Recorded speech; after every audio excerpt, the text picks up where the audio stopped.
പിതാവെന്നുള്ള നിലയിൽ മുഖ്യമന്ത്രിക്ക് ചില ഉത്തരവാദിത്തങ്ങൾ, ഇപ്പോൾ പിണറായി വിജയന് ചില ഉത്തരവാദിത്തങ്ങളുണ്ട്, മനസ്സിലായോ? ആ ഉത്തരവാദിത്വം നിർവഹിക്കുന്നതിന് വേണ്ടിയിട്ടാണ് അദ്ദേഹം ഇവിടെ ആശാവർക്കർമാരുടെ സമരം നടക്കുന്ന സമയത്തും അതിലുപരി നിയമസഭ പോലും കൂടുമ്പോൾ അതിനിടയിൽ അദ്ദേഹം ഡൽഹിയിലേക്ക് പോയി. പിണറായി വിജയനും BJP യും ചേർന്നുള്ള ഒരു ഡബിൾ എഞ്ചിൻ ഭരണമാണ് ഇപ്പോൾ കേരളത്തിൽ നടന്നുകൊണ്ടിരിക്കുന്നത്.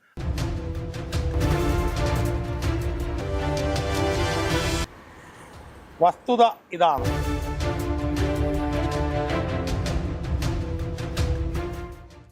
ഷാജഹാൻ സർ, നമ്മുടെ കേരളത്തിൻ്റെ ആരോഗ്യ മേഖല ലോകത്തിൽ തന്നെ വളരെ വലിയ രീതിയിൽ പ്രശംസിക്കപ്പെട്ടിട്ടുള്ളതാണ്. അതിൽ ഒരു വിഭാഗം, ഒരു നെടുംതൂണായി പറയാൻ കഴിയുന്ന ആശാപ്രവർത്തകർ എല്ലാവരും സാധാരണക്കാരാണ്.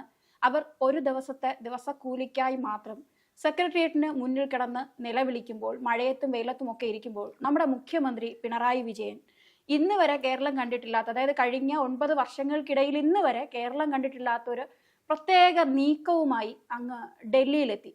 കേരള ഹൗസിൽ ഒരു രാജ്യത്തിൻ്റെ സെക്കൻഡ് പദവിയുള്ള, അല്ലെങ്കിൽ രാജ്യത്തിൻ്റെ രണ്ടാമത്തെ ആളെന്ന് പറയാവുന്ന ധനകാര്യമന്ത്രി ഇന്ത്യയിൽ ഒരു തരത്തിലും ഒരു പിന്തുണ നൽകാത്ത, BJP പാർട്ടിക്കോ ദേശീയ പാർട്ടിക്കോ ഒരു തരത്തിലും പിന്തുണ നൽകാത്ത, പ്രത്യക്ഷത്തിൽ തന്നെ ശത്രുക്കളായി പോകുന്ന ഒരു സംസ്ഥാനത്തിന്റെ മുഖ്യമന്ത്രി പിണറായി വിജയനെ കാണാനായി പോകുന്നു.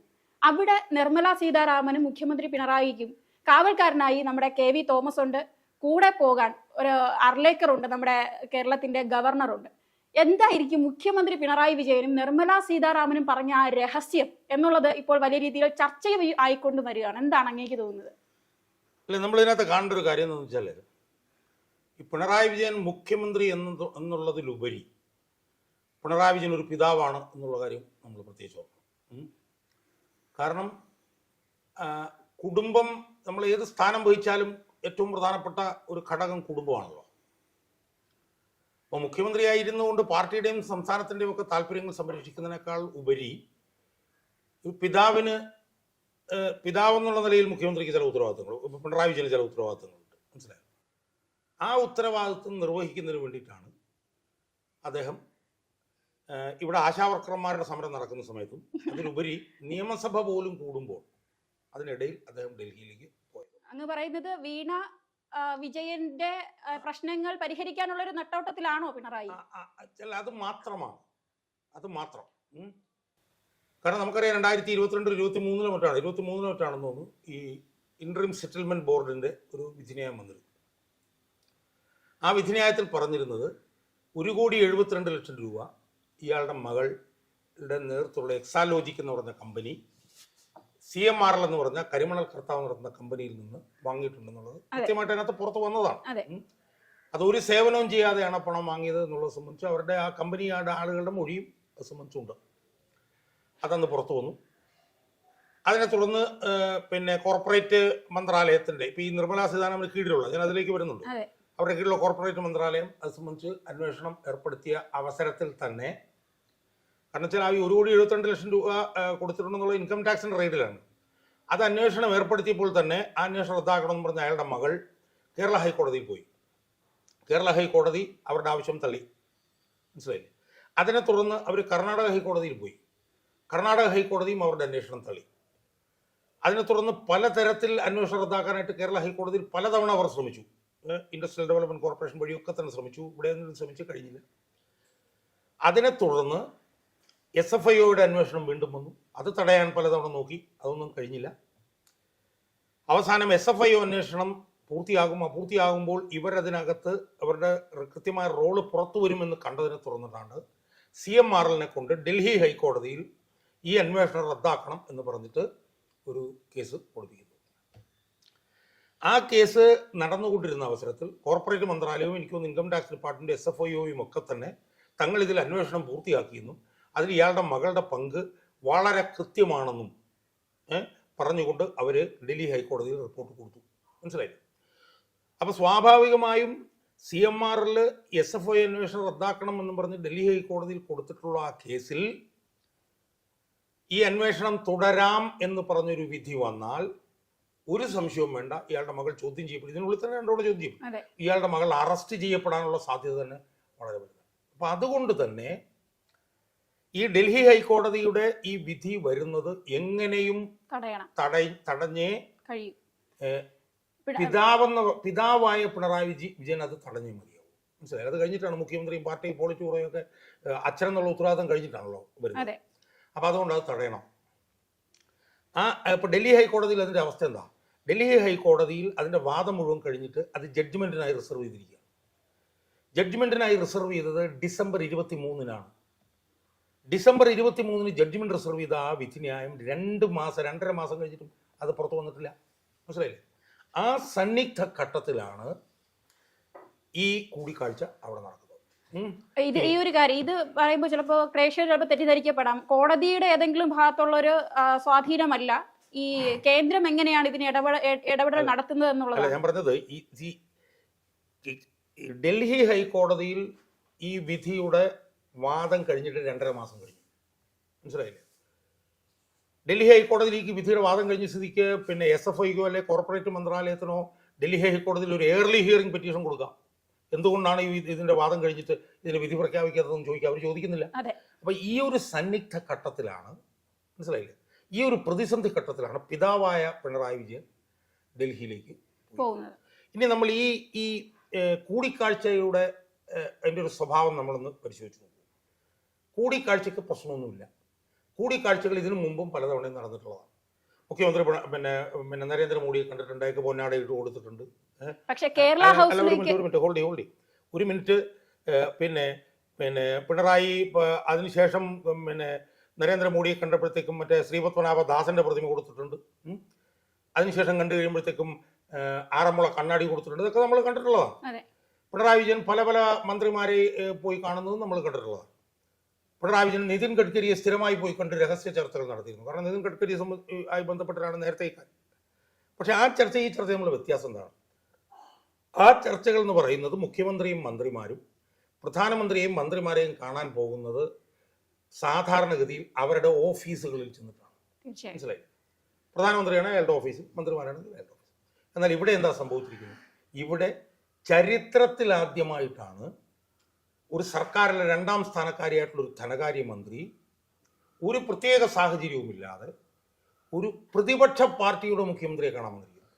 ഇങ്ങോട്ട് വന്നതാണ്. കേരള ഹൗസിൽ കേരളത്തിന്റെ ഔദ്യോഗിക വസതിയിലേക്കാണ്. നമ്മൾ കാണേണ്ട എന്താന്ന് ചോദിച്ചാല് BJPയുടെ മുഖ്യമന്ത്രിമാരെ കാണാൻ പോലും BJPയുടെ പ്രതിനിധിയായിട്ടുള്ള നിർമ്മലാ സീതാരാമൻ അവരവരുടെ ഹൗസുകളിൽ ചെല്ലാറില്ല. ഇപ്പോൾ ഗുജറാത്ത് ഹൗസ് മറ്റേ ഹൗസുകളെല്ലാം ഉണ്ട്. അവിടെ ഒന്നും അവർ പോയിട്ടില്ല.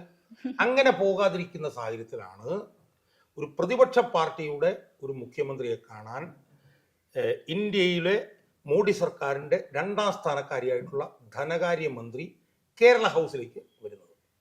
മനസ്സിലായി? ഇവിടെ പറയുമ്പോഴാണ് നമ്മുടെ EP ജയരാജനെ പ്രകാശ് ജാവ്ദേക്കർ വന്ന് കണ്ടു എന്നതിന്റെ പേരിൽ വിലക്കും അല്ലെങ്കിൽ അത്തരത്തിലുള്ള പല ഇതൊക്കെ ഏർപ്പെടുത്തിയ ഒരു പാർട്ടി കൂടെയാണ് ഈ മുഖ്യമന്ത്രി പിണറായി വിജയനെ ധനകാര്യമന്ത്രി തന്നെ കാണാം. അതും സാറ് പറഞ്ഞതുപോലെ ഒരു തരത്തിലുള്ള പ്രത്യേക സാഹചര്യം ഇല്ല എന്നുള്ളതാണ് അവിടെ നിരീക്ഷിക്കേണ്ടത്, അല്ലേ? അപ്പൊ അത് ഒരു വശത്ത് ഗവർണറുടെ നമുക്ക് ചർച്ച ചെയ്യും. അതിനകത്തുള്ള അനൗചിത്യം എന്താണ്? ഇപ്പൊ BJPയുടെ നേതാവായിട്ടുള്ള ജേക്കബ് തോമസ് പറഞ്ഞിട്ടുള്ള മുൻ DGP തന്നെ അതിപ്പോൾ പറഞ്ഞിട്ടുണ്ട്. എന്താണ് അതിനകത്തുള്ള അനൗചിത്യം? 2 കാര്യങ്ങളുണ്ട്. ഒന്ന്, ഈ പറഞ്ഞതുപോലെ ആശാവർക്കർമാർ അവരുടെ അതിജീവനത്തിന് വേണ്ടി ഇവിടെ സമരം നടത്തും. ആ സമരം തീർക്കാൻ ഒരു തരത്തിലുള്ള നീക്കവും നടക്കാത്ത സമയത്താണ് അവിടെ ഇയാൾ പോകുന്നത്. ഇതിന് ഏറ്റവും പ്രധാനപ്പെട്ട അനൗചിത്യം എന്ന് പറഞ്ഞത് എന്താണ്?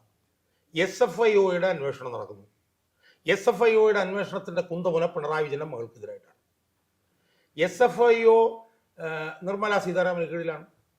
കോർപ്പറേറ്റ് മന്ത്രാലയം നിർമ്മലാ സീതാരാമന് കീഴിലാണ്.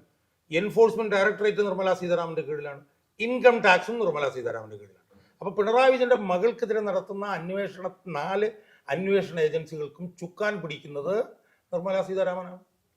ആ നിർമ്മലാ സീതാരാമൻ അവരുടെ ഏജൻസികൾ അന്വേഷിച്ചിട്ടുള്ള ആ കേസിലെ പിന്നെ കുന്തമുന ആയിട്ടുള്ള ആളുടെ പിതാവുമായി ഒരു കാരണവുമില്ലാതെ അങ്ങോട്ട് പോയി ചർച്ച ചെയ്യുന്നു എന്ന് പറയുമ്പോൾ അത് ഒരു കാരണവശാലും BJPയുടെ അണികൾക്ക് പോലും അത് അംഗീകരിക്കാൻ കഴിയില്ല. അതുകൊണ്ടാണ് ജേക്കബ് തോമസ് അങ്ങനെ ഒരു ഇതുകൂടെ ഉന്നയിച്ചത്. ചിലത് BJPക്ക് അകത്തുള്ള ഒരു പൊട്ടിത്തെറിയാണ് അത് സൂചിപ്പിക്കുന്നത്. മനസ്സിലായി? അപ്പൊ ഇതിൽ നമ്മൾ മനസ്സിലാക്കേണ്ടതെന്ന് പറഞ്ഞു കഴിഞ്ഞാൽ മകളെ എങ്ങനെയെങ്കിലും രക്ഷിച്ചെടുക്കുക എന്നുള്ളതല്ലാതെ, കാരണം സംസ്ഥാനത്തിന്റെ താല്പര്യങ്ങൾ സംരക്ഷിക്കാനാണെങ്കിൽ ഇയാൾക്ക് അവിടെ പോയി അവരുടെ ഓഫീസിൽ പോയി കണ്ടുവച്ചാൽ മതി. അല്ലെങ്കിൽ നിതിൻ ഗഡ്കരിയൊക്കെ അവിടെ ഓഫീസിലാണ് പോയി കണ്ടത്. നിതിൻ ഗഡ്കരിയെ സാധാരണ ഇതിൽ കാണാൻ പോകുമ്പോഴത്തേക്ക് നിതിൻ ഗഡ്കരിയെ കാണാൻ പോകുമ്പോഴത്തേക്ക് ഇയാളുടെ കൂട്ടത്തിൽ ജോൺ ബ്രിട്ടാസ് ഒക്കെ ഉണ്ടാവാറുണ്ടായിരുന്നു. എന്നാൽ ഇവിടെ എന്താ സംഭവിച്ചത്? ഇവിടെ പിന്നെ നിർമ്മലാ സീതാരാമൻ ഇയാളെ വന്ന് കാണുന്നു. ഇയാളെ വന്ന് കാണുമ്പോൾ RSSന്റെ അത്യുന്നത സ്ഥാനങ്ങളിലുമായി ബന്ധമുള്ള ആർലേക്കർ എന്ന് പറയുന്ന കേരള ഗവർണറെയും കൂടെ ഇരുത്തിക്കൊണ്ടാണ് അവരെ വിളിക്കുന്നത്. എന്ന് പറഞ്ഞാൽ യഥാർത്ഥത്തിൽ ആർലേക്കറുടെ സ്ഥാനം നിർമ്മലാ സീതാരാമനേക്കാൾ മുകളിലാണ് RSSൽ. മനസ്സിലായോ? അപ്പം RSSൽ ആർലേക്കറെ കൂടി ഇരുന്ന് കാണുക എന്ന് പറഞ്ഞാൽ അത് അവർക്കും കൊടുക്കുന്ന ഒരു ഡയറക്ഷനാണ്. നിങ്ങൾക്ക് തന്നിരിക്കുന്ന ഡയറക്ഷൻ ഇതാണ് എന്ന് പറഞ്ഞുകൊണ്ട് അതിനാണ് ഗവർണറെ അവിടെ വിളിച്ചിരുത്തിയത്. മനസ്സിലായില്ലേ? ഞാൻ മനസ്സിലാക്കുന്നത് ഗവർണർ ഗോവയിൽ ഒരു മന്ത്രിയായിരുന്നു. അതിനുശേഷം അയാൾ വേറെ എവിടെ ഗവർണറായി അവിടെ നിന്ന് ഇങ്ങോട്ട് ഈ വരുന്ന വഴിക്ക് ഗോവ ഗവർണറായിട്ടുള്ള BJP നേതാവായിട്ടുള്ള PS ശ്രീധരൻപിള്ളയെ കണ്ട് 2-3 മണിക്കൂർ സംസാരിച്ചതിന് ശേഷമാണ് അയാൾ ഇങ്ങോട്ട് വന്നിട്ടുള്ളത്. മനസ്സിലായോ? അയാൾ പറയുന്നത് ടീം കേരളയായി ഞങ്ങൾ പ്രവർത്തിക്കുന്നു അവിടെ. അതുകൊണ്ടാണ് ഞാൻ പറയാൻ ആഗ്രഹിക്കുന്നത് കേരളത്തിൽ ഇപ്പോൾ നടക്കുന്ന ഒരു ഡബിൾ എഞ്ചിൻ ഭരണമാണ്. അതായത് BJPയും CPM ഒന്നും ഞാൻ പറയില്ല, BJPയും പിണറായി വിജയനും കൂടെ ചേർന്നിട്ടുള്ള ഒരു ഡബിൾ എഞ്ചിൻ ഭരണമാണ് ഇവിടെ നടക്കുന്നത്. ലാവ്ലിൻ കേസിന് പുറകെ മാസപ്പടി കേസും പോകാൻ പോവുകയാണ്. അതുകൊണ്ട് സെപ്പറേറ്റ് എടുത്ത് ചർച്ച ചെയ്യാൻ വിഷയം. ലാവ്ലിൻ കേസ് ഇപ്പോൾ 6 വർഷമായിട്ട് അതുപോലെ തന്നെ ഇത് പിന്നെ മാസപ്പടി കേസും പോവുകയാണ്. മാസപ്പടി കേസിൽ വിധി വരാതിരിക്കുക എന്നുള്ളതാണ് പിണറായി വിജയൻ്റെ ലക്ഷ്യം. നിങ്ങൾ ഉറപ്പിച്ച് പറഞ്ഞോളൂ, മാസപ്പടി കേസിലെ വിധി ഡൽഹി ഹൈക്കോടതിയിലെ വിധി ഒരു കാരണവശാലും CPMന്റെ 24ാം പാർട്ടി കോൺഗ്രസിന് മുമ്പ് വരില്ല. മധുര പാർട്ടി കോൺഗ്രസിന് മുമ്പ് ഡൽഹി ഹൈക്കോടതിയിലെ വിധി ഒരു കാരണവശാലും വരില്ല എന്ന് ഞാൻ ഉറപ്പിച്ച് പറയും. CMRൽ കൊടുത്തിട്ടുള്ള ഈ കേസുണ്ടല്ലോ ഇയാളുടെ മകൾക്ക്, അതിൽ വിധി ഇയാളുടെ മകൾക്കെതിരെ വരില്ല. കാരണം BJPയെ സംബന്ധിച്ചിടത്തോളം BJPയുടെ ലക്ഷ്യം എന്താ? 10 സീറ്റ് കിട്ടണം. ആ 10 സീറ്റ് കിട്ടാൻ പിണറായി വിജയൻ അടുത്ത തവണ പറയേണ്ടത് BJPയുടെ ആവശ്യം. അതുകൊണ്ട് പിണറായി വിജയനും BJPയും തമ്മിലുള്ള അതെല്ലാം കഴിഞ്ഞു. അന്തർധാര എന്നുള്ള ഘട്ടമെല്ലാം കഴിഞ്ഞു. ഇനി BJPയും പിന്നെ പിണറായി വിജയനും തമ്മിൽ അന്തർധാരയല്ല, ഇനി പരസ്യ ഭരണമാണ്. ആ പരസ്യ ഭരണമാണ് ഇവിടെ നടക്കുന്നത് എന്നുള്ളതിൻ്റെ ഭാഗമായിട്ടാണ് ആർലേക്കർ അവിടെ പോയിരുന്നത്. അതിൻ്റെ ഭാഗമായിട്ടാണ് ആർലേക്കർ കേരള MPമാരെ ഡൽഹിയിൽ മീറ്റിംഗ് വിളിച്ചത്. കേരള MPമാരെ ഡൽഹിയിൽ മീറ്റിംഗ് വിളിക്കാൻ ഭരണഘടനാപരമായി അയാൾക്ക് യാതൊരു അവകാശവുമില്ല. സംസ്ഥാന സർക്കാർ എന്താണോ പറയുന്നത് അത് ചെയ്യുക എന്നുള്ളതാണ് ഗവർണറുടെ ഉത്തരവാദിത്വം. മനസ്സിലായില്ലേ? കഴിഞ്ഞ 5 വർഷക്കാലം ഇവിടെ ആരിഫ് മുഹമ്മദ് ഖാൻ ഇരുന്നു. ഒരു പിന്നെ MPമാരെ അയാൾ ചർച്ചയ്ക്ക് വിളിച്ചിട്ടില്ല. ഇനി ആർലേക്കർ എന്താ പറയുന്നത്? ടീം കേരള ഒരുമിച്ച് ഭരിക്കാം എന്നാണ്. മുഖ്യമന്ത്രിയായിട്ട് ഒരുമിച്ച് രാവിലെ നടക്കാൻ പോകാം എന്നാണ് പറയുന്നത്. ഈ ആർലേക്കർ ഇവിടെ ഇരിക്കുന്നു. അപ്പുറത്ത് രവി എന്ന് പറഞ്ഞിട്ടുള്ള തമിഴ്നാട്ടിലെ ഗവർണറുണ്ട്. അയാൾ ഒരു ദിവസം ഇരിക്കപ്പുറത്ത് കൊടുക്കുന്നില്ല സ്റ്റാലിൻ ഗവൺമെന്റിന്. എന്നാൽ കേരളത്തിലേക്ക് വരുമ്പോൾ ആർലേക്കർ വരുന്നത് നമുക്ക് ഒരുമിച്ച് ഭരിക്കും. അതുകൊണ്ട് ഇവിടെ പിണറായി വിജയനും BJPയും ചേർന്നുള്ള സംയുക്തമായിട്ടുള്ള ഭരണമാണ് ഇവിടെ നടക്കുന്നത്. പിണറായി വിജയനും BJPയും ചേർന്നുള്ള ഒരു ഡബിൾ എഞ്ചിൻ ഭരണമാണ് ഇപ്പോൾ കേരളത്തിൽ നടന്നുകൊണ്ടിരിക്കുന്നത്. അതിൻ്റെ പ്രതിഫലനമാണ് ഈ ആർലേക്കറും നിർമ്മലാ സീതാരാമനും പിണറായി വിജയനും ചേർന്നിട്ടുള്ള ഈ ചർച്ച.